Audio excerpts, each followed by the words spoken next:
Hello friends, आजच्या दिवसाची सुरुवात होते सकाळी 5 वाजता आणि मी अभ्यासाचा पहिला स्लॉट सुरू करते आहे. तर त्यामध्ये मी आधी कालचा जो टॉपिक होता वनस्पती वर्गीकरण, त्याचे नोट्स काढलेत. ते मी आधी थोडं रिवाईज करून घेते आणि स्पष्टीकरणाच्या बुकमधून त्याच्यावरती वनस्पती वर्गीकरणावरती जे स्पष्टीकरणाचे क्वेश्चन होते त्याचं स्पष्टीकरण रीड करून घेते आणि त्याच्यानंतर आजचा टॉपिक प्राण्यांचे वर्गीकरण, त्याला मी सुरुवात करते. प्राण्यांच्या वर्गीकरणामध्ये 11 संघ आहेत, त्याचा अभ्यास आपल्याला करायचा, पूर्ण वाचून घेणार आहे आणि नंतर नोट्स काढणार आहे. आता सकाळी 7 वाजेपर्यंत 2 तासाचा अभ्यास झालेला आहे माझा आणि सकाळी मी वोकॅब केलेलं नाही आहे, त्यामुळे मी सकाळी 9:30 वाजता वोकॅब जे आहे त्याचं मीनिंग लिहून पाठांतर करायला घेतलेलं आहे. जवळपास 10-10:15 वाजेपर्यंत मी पाऊण तास वोकॅब केलेला आहे आणि मग आता दुपारी 3 वाजता मॅथ्सचा स्लॉट सुरू होतो आहे. तर मॅथ्सचा आजचा टॉपिक होता बॉड मास. मला तर खूपच कठीण गेला, म्हणजे एक साईन जरी चुकलं तरी पूर्ण गणित चुकत होतं. याची खूप जास्त प्रॅक्टिस करायला लागणार आहे आणि तुम्ही पण प्रॅक्टिस करा. जर तुम्हाला माझे व्हिडिओज आवडत असतील तर चॅनलला लाईक, शेअर आणि सबस्क्राईब करायला विसरू नका.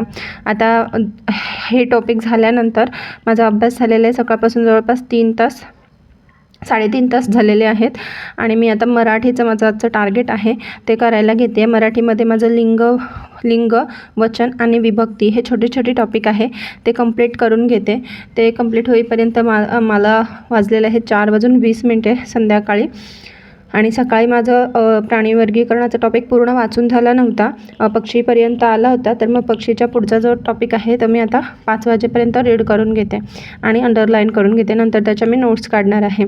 आणि आता हे झाल्यानंतर स्वरूप अजून पण झोपलेलाच आहे, त्यामुळे मी माझे वनस्पतीशास्त्राचे जे समन्वयाचा टॉपिक आहे त्याचे जे नोट्स बनवायचे बाकी होते तर ते आधी बनवून घेतले 6 वाजेपर्यंत. आणि 6 वाजलेले आहेत आणि माझा अभ्यास स्टॉप करायचा वेळ झालेला आहे. तुम्हाला जर व्हिडिओज आवडत असतील तर लाईक, शेअर आणि सबस्क्राईब करा. आजचं 6 तासाचं टार्गेट होतं पण ते झालेलं आहे 5 तास 37 मिनिटे. तर ठीक आहे, बऱ्यापैकी मी अचीव केलेलं आहे टार्गेट. तर तुम्ही रोज असाच अभ्यास करत राहा आणि आपलं ध्येय लवकरच गाठण्याचा प्रयत्न करा. थँक्यू.